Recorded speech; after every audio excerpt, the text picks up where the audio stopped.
Tonight, several breaking stories. The major storm set to slam the East Coast this weekend right up into the Northeast. Heavy rain, snow, flooding, damaging winds. Also breaking at this hour, the staggering decision involving Rudy Giuliani. And the sad turn tonight, we have just learned actor Matthew Perry's cause of death. First tonight, that powerful storm system bringing heavy rain, strong winds, possible flooding from Florida all the way up the East Coast. Several major cities, Washington, Philadelphia, New York City, possible tornadoes in Florida, and the major travel disruption now expected. Rob Marciano timing it out. The bombshell decision from the jury tonight against Rudy Giuliani, ordering him to pay $148 million to the two former Georgia elections workers, Ruby Freeman and Shay Moss, who he falsely accused of wrongdoing, telling the country they passed around USB ports as if they were vials of heroin or cocaine. Terry Moran with the message the jury is sending tonight about the truth. Also breaking as we come on the air tonight, the very sad turn. We have now learned Matthew Perry's cause of death. The coroner releasing the autopsy report tonight and what doctors are now saying about what's in that report. Matt Gutman tonight. The horrific tragedy this evening, the Israeli military now admitting it accidentally killed 3 of the hostages during fierce fighting in northern Gaza. How did this happen? Britt Clennett in Israel. Back in the U.S. tonight, a judge sentencing the mother of the 6-year-old boy accused of shooting and wounding his first-grade teacher to far more than even prosecutors had asked for. Tonight, the applesauce scare, the alarming investigation by the FDA into several brands of applesauce pouches tainted with lead, some containing 500 times the healthy limit. Investigators now believe the manufacturer intentionally used cheaper ingredients. More than 100 children potentially sickened in 22 states. Stephanie Ramos reporting. In New York City, what knocked out the power across much of the city? People trapped in elevators, the smoke seen rising from a substation, authorities racing to the scene. Tonight, the fiery plane crash on a highway, the pilot issuing a mayday, reporting engine failure and smoke in the cabin. The CDC warning tonight about flu, COVID, and RSV in this country right now, what they're seeing. And America Strong tonight, the newest actors on Broadway, and you have to see what they pull off. Deborah Roberts takes us backstage tonight. From ABC News World Headquarters in New York, this is World News Tonight with David Muir. Good evening, and it's great to have you with us here on a Friday night. There are several breaking headlines as we come on tonight. The eye-opening decision from the jury just in tonight involving Rudy Giuliani. Also, this sad turn involving actor Matthew Perry. The autopsy report just in tonight, how the actor died. But we begin with this major storm set to hit the entire East Coast this weekend. Millions bracing for heavy rain, flooding, snow, and damaging winds, even tornadoes possible in some places. Florida in the bullseye first, then sweeping up the East Coast right into the Northeast. Florida already battered as the new storm begins to blow in off the Gulf. Conditions deteriorating tonight. Several inches of rain on the way. There is a very real risk here of flooding. In Fort Lauderdale, crews putting down barriers along the beaches against the coming storm surge. Also, the potential for tornadoes, and this grows in strength as it moves up the coast. New York Governor Kathy Hochul tonight warning residents to be prepared. And every major airport in the East is in the path of this system, just as millions start to travel for the upcoming holiday. Senior meteorologist Rob Marciano leading us off tonight to time this out for us. Hey, Rob. Hi, David. Those two words, grows and strength. We're keying in on that. Confirmation today that this thing is going to be really expansive. Look at these numbers as far as how much rain up and down the East Coast. Widespread 2 to 4 inches. Some other areas 4 to 6 inches. So everybody has a chance of seeing some flooding. These two storms kind of colliding over Florida, damaging winds, maybe even a tornado in the southern part of Florida during the day tomorrow. And then look at the heavy rain through Atlanta. The winds are going to pick up as well. Raleigh, I mean, some of these big airports are going to see some delays. Charleston, you're really going to get slammed. Probably some coastal flooding in there, too. And then Sunday afternoon through Sunday night, expanding into D.C., Philly, New York. The morning rush is going to be an absolute mess. Monday morning, flash flood threat with strong winds. It does wind down fairly quickly Monday night, but it's going to be a rough ride until then. David? Rob Marciano leading us off here on a Friday night. Rob, thanks. We're going to turn now to the other major news this Friday evening into the staggering decision, a jury ordering Rudy Giuliani to pay $148 million in damages to 2 Georgia elections workers after it was found Giuliani defamed them. Giuliani repeatedly accused them of changing votes during the 2020 election without ever providing proof. At one point, telling the country they were passing around USB ports as if they were vials of heroin or cocaine. Shay Moss and her mother, Ruby Freeman, testified about the death threats and harassment they have faced ever since because people believed what they heard from Giuliani. Tonight, the two women awarded far more than what they asked for from that jury. Those jurors clearly sending a message about the truth. Terry Moran at the courthouse. Tonight, a Washington, D.C. jury sending a message loud and clear, ordering Donald Trump's former lawyer Rudy Giuliani to pay a staggering $148 million to Georgia election workers Ruby Freeman and Shay Moss, the mother and daughter who became the target of his lies about the election. That number, more than 3 times what the women had asked for. Today's a good day.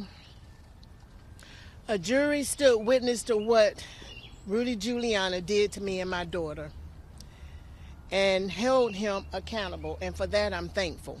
The two women accused Giuliani of destroying their reputations and nearly ruining their lives by falsely accusing them of ballot tampering and election fraud. This is what Giuliani falsely claimed with no evidence. Ruby Freeman and Shay Freeman Moss and one other gentleman quite obviously surreptitiously passing around USB ports as if they're vials of heroin or cocaine. None of that was true. What Freeman passed to her daughter was nothing more than a ginger mint. The flame that Giuliani lit changed every aspect of our lives. Our homes, our family, our work, our sense of safety, our mental health, and we're still working to rebuild. Jurors heard of an onslaught of death threats and harassment. Freeman testifying how one stranger hoped they both would be hanged, messaging, "I pray I will be sitting close enough to hear your neck snap." There were ominous voicemails. "You're going to jail, Ruby. You're going to get locked up, Ruby." People showed up at their homes, Freeman telling jurors she felt terrorized. I can never move back into the house that I called home. I will always have to be careful about where I go and who I choose to share my name with. I miss my home, I miss my neighbors, and I miss my name. Giuliani had conceded in court filings that he made false statements, but incredibly, even during the trial, he doubled down on his lies. Do you regret what you did to Ruby? Of course I don't regret it. I told the truth. They were engaged in changing votes. There's no proof of that. Oh, you're damn right there is. Stay tuned. In the end, Giuliani chose not to testify. I don't regret a damn thing. Tonight, he vowed to appeal. I am quite confident when this case gets before a fair tribunal, it'll be reversed so quickly, it'll make your head spin. Giuliani's appeal is a long shot, though he might get the damages reduced some. But it's a longer shot for Ruby Freeman and Shay Moss to ever recover much money out of him. He's basically broke. But this case was clearly never part of their goal was to get any of the money. It was really about justice. David? Terry Moran tonight. Terry, thank you.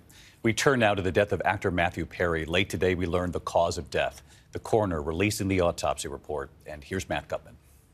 Tonight, an autopsy revealing the 54-year-old Friends star Matthew Perry died of the acute effects of the drug ketamine after losing consciousness and likely slipping under the water in his hot tub. According to the medical examiner, Perry was reported to be receiving ketamine infusion therapy for depression and anxiety, with the last treatment a week and a half before his death. But the investigation concluded the ketamine in his system could not have been from that infusion therapy because the drug typically clears the system in a few hours. Ketamine is a common anesthetic and is also legally used for treatment-resistant depression, but it can also be used as a recreational drug with euphoric and psychedelic effects. It's very dangerous when you use it in the setting where, he was in a body of water, when you're in a hot tub or if you're in a pool or something like that, because you become so sedated. Perry had fought his way back from decades of ravaging addiction, telling our Diane Sawyer just how bad it got. 55 Vicodin a day, which is where I was. 55? Yeah.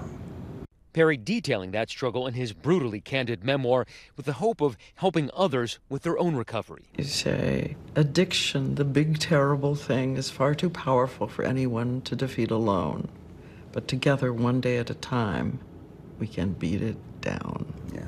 Your disease is just outside, just doing one-arm push-ups, just waiting for you, waiting to get you alone. David, the medical examiner noted that Matthew Perry had heart disease, but ultimately that medical examiner concluding that his death was an accident caused by ketamine, then drowning. David. Matt Gutman in Los Angeles with this sad new turn tonight in the Matthew Perry case. Thank you. We turn overseas tonight, and the Israeli military now acknowledging that Israeli troops killed 3 Israeli hostages in Gaza by accident. ABC's Britt Clennett in Israel tonight. Tonight, tragedy on the battlefield. The Israeli military saying it mistakenly shot and killed 3 hostages during fierce fighting in northern Gaza. The Israeli hostages had either escaped from or were abandoned by Hamas terrorists. According to Israel, when IDF soldiers found them, wrongly identified them as a threat and opened fire. Those hostages identified tonight as 28-year-old Yotam Haim, an animal lover and avid drummer, 26-year-old computer engineering student Alon Shamriz, and 22-year-old Sama Talalka, who worked in Kibbutz Niram. Prime Minister Benjamin Netanyahu calling their deaths an unbearable tragedy. The news sparking outrage, especially among the families of the more than 100 hostages still in the hands of Hamas. Yuval Baran's father-in-law, Keith Siegel, an American citizen, among them. All the hostages we got back in the last few days were all dead bodies, and these people are still alive, can still be saved through proper negotiation like was done before. We pressed the IDF. It is something that sadly can be expected of such a chaotic battlefield where the enemy constantly and systematically uses civilian clothing while they are fighting. And I think that is one of the root causes to why this mistake happened. But the IDF telling me they can't guarantee this won't happen again. You can't rule out that more hostages inside Gaza are going to die at the hands of Israeli soldiers. No, hopefully not die at the hands of our soldiers, but definitely that there will be instances like this in the future. So we cannot rule that out. Israel revealing it also recovered the bodies of 3 more hostages, including 28-year-old Aliyah Toldano and 19-year-old Nick Bezier and Ron Sherman, both IDF soldiers. David, that IDF spokesperson saying they will continue in their mission to destroy Hamas, saying that this is not time to pause and ponder. David. Britt Clennett in Tel Aviv tonight. Thank you, Britt. Back here in the U.S. this evening, and tonight the mother of the 6-year-old boy who shot and wounded his first-grade teacher in Virginia. She's now been sentenced to 2 years in prison for felony child neglect. The judge sentencing the mother to far more than the 6 months prosecutors had sought. Deja Taylor said she stored her gun safely, but her son told police he climbed up onto a dresser and took it from her purse and carried it to school in his backpack, shooting his teacher several hours later. Taylor is already serving 21 months on a separate charge for lying on a firearms application. She's now looking at 4 years of prison. We turn now to the alarming investigation after scores of children in the U.S. were sickened by cinnamon applesauce contaminated with lead, some containing 500 times the acceptable limit. More than 100 children potentially sickened in 22 states. And tonight, investigators now believe the foreign manufacturer intentionally used cheaper ingredients. The FDA is now in Ecuador inspecting the factory, and here's Stephanie Ramos. Tonight, ABC News learning the foreign manufacturer of those recalled applesauce pouches sickening children across this country may have deliberately used cheaper cinnamon in an effort to save money, later found to be tainted with lead. The FDA with this urgent warning: do not eat, sell, or serve cinnamon applesauce from Weiss, Wanabana, or Schnucks that may be tainted with more than 500 times the acceptable level of lead. Politico first reporting a top FDA official saying all signs point to an intentional act on the part of someone in the supply chain. The agency now inspecting a manufacturing facility in Ecuador. A senior U.S. official telling ABC News a leading theory is that the company deliberately sourced cheap materials. Investigators now testing the cinnamon. The pouches started being pulled from shelves in late October, the recall expanding as more children became ill. We thought we were only feeding our son good thing. Kids like Sarah and Ricky Callahan's 15-month-old son, Rudy, who developed lead poisoning after eating the Wanabana applesauce. This is something that he will be dealing with for a number of years, if not for the rest of his life. The Callahans now suing the company that has not responded to their complaint. So far, at least 125 cases linked to the pouches across 22 states have been reported to the CDC, all in children under 6. 46 children confirmed to have lead poisoning. no immediate symptoms may appear, so it's important if you have any suspicion to get that blood test done immediately. Tonight, the FDA is saying in a statement the manufacturer using cheaper cinnamon for profit is just one part of the ongoing investigation. We've reached out to the 3 brands under recall and have not received a response. David. Stephanie Ramos tonight. Stephanie, thank you. When we come back here in New York City, what knocked out the power across much of the city, trapping people in elevators, the smoke seen rising from a substation, and the fiery plane crash on the highway tonight, the pilot issuing a mayday. The images in a moment.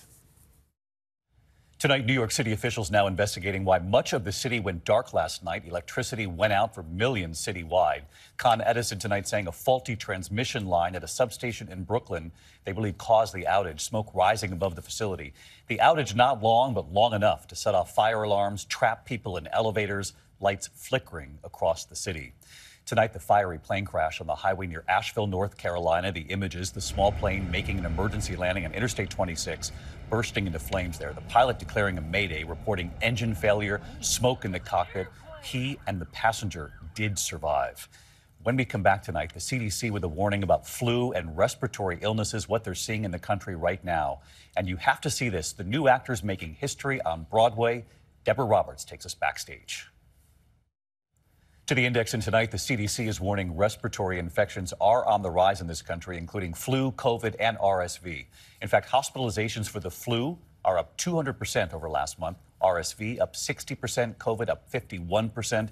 Health officials urging eligible patients to get vaccinated for all 3 illnesses, especially, of course, with the holidays approaching. When we come back, Deborah Roberts takes us to Broadway, the newest actors, and what they're pulling off. Finally tonight here, one of the most unforgettable performances on Broadway. The actors breaking barriers and breaking through with a powerful message about autism on stage and off. Deborah Roberts takes us to Broadway tonight. Tonight, you're watching a barrier come down. So I guess I'll move forward to These young Broadway actors are breaking new ground with a story about autism. Getting older means more awkward situations for me to misconstrue. The show is called How to Dance in Ohio. In New York's Times Square, this new musical is about to make Broadway history. It's about young adults with autism who are navigating our world, and the actors playing them happen to have autism. Never before have openly autistic performers played autistic characters on Broadway. So you all come bounding out here in the very beginning. Hey! There's this saying, if you've met one autistic person, you have met one autistic person. You are now meeting 7 autistic people. You declare, we have autism. Why is that important, Liam? In that moment for the 7 of us, it's really a celebration of the fact that, like, we are here, we're doing something groundbreaking as autistic performers playing autistic characters on stage. It's so liberating not only to like show the world like, yeah, I am an autistic person, I am an autistic actor, and also just so freeing to be myself on stage, and it's great, yeah. The idea for it came from a 2015 documentary of the same name. The songs trying to teach what life with autism is like. Most of the spaces that I want to get to were not designed for me. It's so thrilling to watch them step into these roles that are sort of half characters that they're playing and half themselves. This show was intended to be a joyful experience because it's time to celebrate this community that hasn't had the opportunity.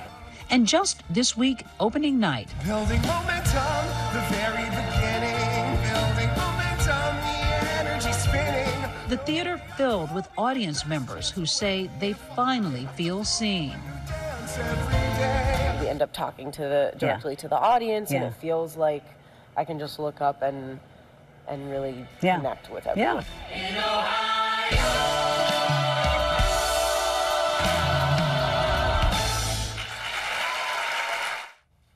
Wow, These actors are just extraordinary. I am so glad they're getting their moment. And I know, Deborah, that they told you that they hope this changes the way we all see people with autism. They do. It's an exceptional show, David, groundbreaking in so many ways. And the cast and crew are hoping that this will open the door to a new kind of diversity on Broadway and change our eyes and our hearts for those who have challenges. They already have right here tonight. Absolutely. Deborah, thank you.